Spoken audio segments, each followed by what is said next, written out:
buriya rero kano kavideo nk'uko muri kukabona namwe mwakabonye,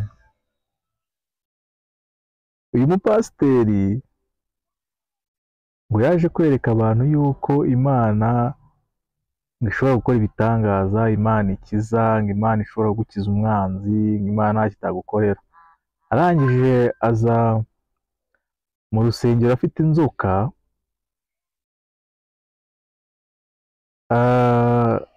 ayifite ari nzima. Inzoka icyo yamukoreye nk'uko mwabibonye iramurumye, maze kumuruma akomeza avuga ngo Imana ngo ndabyizeye kuri unkize, Imana ngo irakize nimusenge. Abakristo barakomeza barasenga. Ibi bintu rero harimo isomo rikomeye. Nk'abantu Imana yatubwira ngo tugire ubwenge.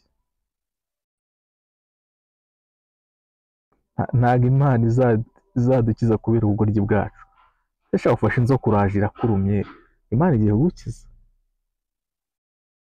Tugire ubwenge mu myizerere yacu.